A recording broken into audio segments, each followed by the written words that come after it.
నమస్తే. బీఆర్కే భక్తి ప్రేక్షకులకు స్వాగతం.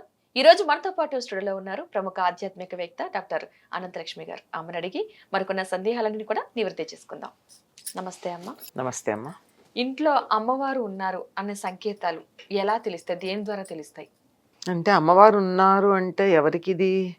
ఇంట్లో అమ్మవారి పూజలు చేసేవాళ్ళకి అంతే కదా. అంతే అమ్మ.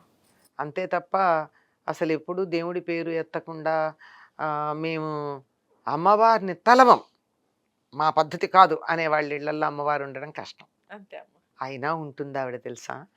చిత్రం. అది.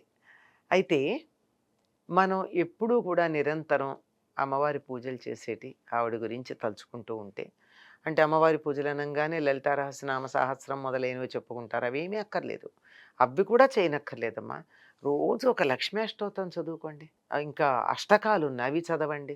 చిన్నవి ఏవైనా సరే అవి గనక చదువుతూ ఉన్నట్టయితే అమ్మవారు శుచిగా ఉన్న ఇళ్లల్లో, శుచిగా ఉన్న మనసు కలిగిన వాళ్ళ ఇళ్లల్లో ఆవిడ వచ్చి ఉంటుంది అంటాం కదా. మరి ఉన్నదానికి సంకేతం ఏమిటి? ఉందా అంటే తప్పనిసరిగా కొన్ని మనకి సూచనలుగా కనపడతాయి. అంటే అందరి ఇళ్లల్లో కనపడతాయా అంటే గుర్తించేవాళ్ళు లేకపోవచ్చు, కనపడకపోవచ్చు. కనపడాలన్న నియమం కూడా లేదు. ఆవిడ ప్రకటన కావాలన్న నియమం కూడా లేదు. ఉండి గుప్తంగా కూడా ఉండొచ్చు. కానీ అట్లాంటి వాటిల్లో తరచుగా సన్నజాజి పూల వాసన వస్తూ ఉంటుంది. మనం పెట్టుకోకపోయినా, మన ఇంట్లో సన్నజాజి పూలు లేకపోయినా, మనం వాడేటటువంటి రసాయనిక అగరవత్తులలో ఆ వాసన లేకపోయినా, అవేగా రసాయనాలేగా మనం వాడేవి, మంచిదేం కాదు. అయినా సరే రెండు తరచుగా వచ్చేటటువంటి పరిమళాలు ఏమిటంటే, ఒకటి జాజిపూల పరిమళం, మరొకటి సంపెంగ పూల పరిమళం. ఇవి అలా ఒక్కసారి ఒక్కొక్క సమయంలో వస్తాయి. సాధారణంగా సంధ్యా సమయంలో వస్తాయి. సాయంకాలం దీపం పెట్టే సమయం ఉంటుంది కదా, 6 గంటలు. అంటే వాచీలో చూసుకుంటే 6 గంటలు అనుకోండి. సూర్యాస్తమయం అవుతూ ఉండేటటువంటి సమయంలో ఒక్కసారి కొంచెం సేపు, ఎక్కువసేపు కూడా ఉండదు, కొంచెం సేపు అటువంటి సన్నజాజి పూల వాసన కానీ, సంపెంగ పూల వాసన కానీ, అప్పుడప్పుడు మల్లెపూల వాసన కానీ ఇవి వస్తాయి. మరెవరో చెప్పడం మొగలిపూల వాసన కూడా వస్తుందన్నారు. ఇవి ఇంతకన్నా ఎక్కువ మనకేమనిపించదు. ఇలాంటి వాసనలు కొన్ని రోజులు వరుసగా ఒకే సమయంలో సంధ్యా సమయంలో వస్తూ ఉంటే మనం చేసేటటువంటి పూజలకు సంతోషించి అమ్మవారు ఒక్కసారి ఆ పూజను స్వీకరించడానికి అక్కడికి వచ్చింది అనడానికి గుర్తు. ఇది కాక ప్రత్యేకంగా దసరాలు మొదలైనవి ఏవైనా చేసినప్పుడు, లేదంటే ఏదన్నా దసరాలు కాకపోయినా ఏదో ఒక సందర్భంలో నేను దీక్షగా అమ్మవారి పూజ చేస్తానని ఎవరైనా నియమం పెట్టుకుని లలితా రహస్యనామ సహస్ర పారాయణ జాగ్రత్తగా, సరిగ్గా, పద్ధతిగా దానికి కొన్ని నియమాలు కూడా ఉన్నాయి. మనం మామూలుగా చదవడం కాక సంకల్పం చెప్పించుకోవడం, నాకు వచ్చు అని అహంకరించకుండా ఒక బ్రాహ్మణుడి చేత, పురోహితుడి చేత సంకల్పం చెప్పించుకుని చేయడం, ఇట్లాంటివి ఉంటాయి. ఇట్లా చేసినప్పుడు ఇంట్లో చిన్నపిల్లలు కాళ్ళ గజ్జెలు పెట్టుకుని తిరుగుతున్న ధ్వని వస్తుంది. గజ్జెల కాళ్ళతో ఒక 10 ఏళ్ల లోపు పిల్ల అలా తిరుగుతున్నటువంటి భావన.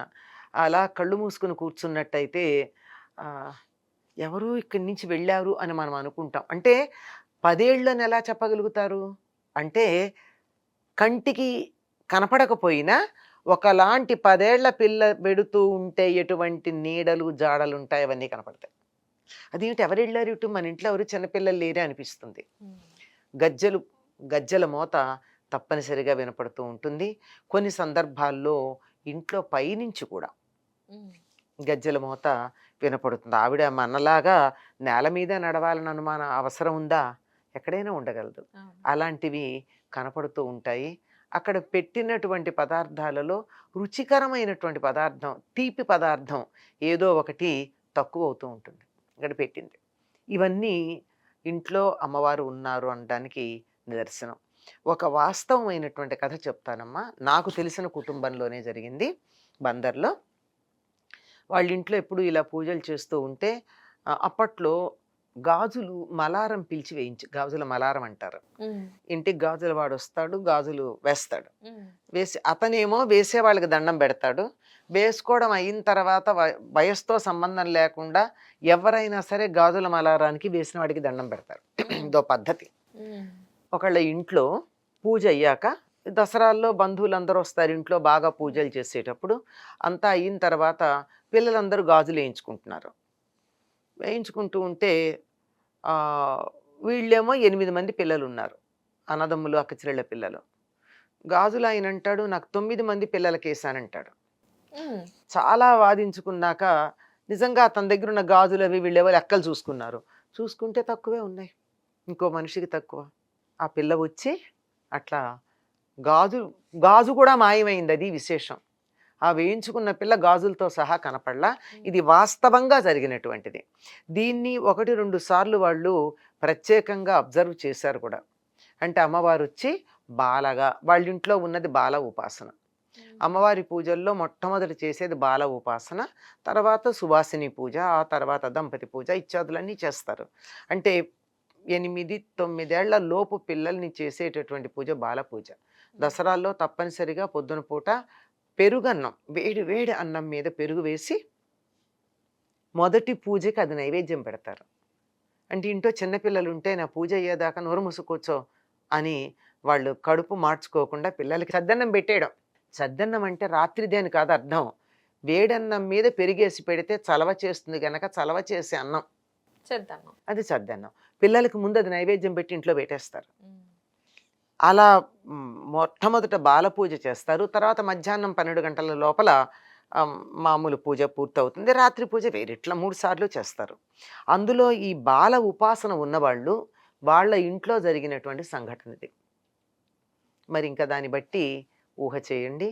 అమ్మవారు ప్రత్యక్షంగా వస్తుంది అంటే అది మనకు అలంకారాలు చేస్తామే, ఆ అలంకారాలన్నీ వచ్చి ఇలా చక్కగా మేకప్ చేసుకుని వచ్చి మనకు కనపడుతుందని కాదు, సాటి మనుషుల రూపంలో వస్తుంది. బాల ఉపాసన చేస్తే పిల్లలాగే వస్తుంది. ఆఖరికి లలిత ఉపాసన చేసే వాళ్ళకు కూడా ఇంట్లో పిల్లలాగే కనపడుతుంది, కానీ ఆవిడ పెద్ద ఆవిడిగా కనపడుతుంది. పిల్లలు తిరుగుతున్నట్టు ఇంట్లో ఎవ్వరూ లేనప్పుడు కూడా ఒక ఆడపిల్ల ఇంట్లో తిరుగుతున్న భావన ఉంది అంటే తప్పనిసరిగా అమ్మవారు ఉందని అర్థం. మంచి విషయాలు తెలియజేశారమ్మ. చాలా మందికి అనుమానాలు ఇవి, అమ్మవారు ఉన్నారు తిరుగుతున్నారన్న సూచనలు కావాలి అని అనుకుంటూ ఉంటారు. ఎలాంటి సూచనలు? ఇది ఒక నాకు తెలిసిన కుటుంబంలో జరిగిన సంఘటనమ్మా. ఇది ఎవరిదో విని ఎవరో చెప్తే జరిగింది అని చెప్పడం కాదు, జరిగింది, స్వయంగా తెలిసింది.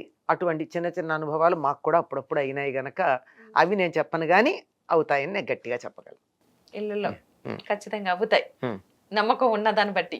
నమ్మకం లేకపోయినా ఆవిడ ఉంటుంది, కాకపోతే మనం దెయ్యం అనుకుంటారు. నమ్మకం లేని వాళ్ళు నమ్మకం ఉన్నవాడు దేవత అనుకుంటారు. మంచి విషయాలు తెలియజేశారమ్మా, ధన్యవాదాలు. నమస్తే.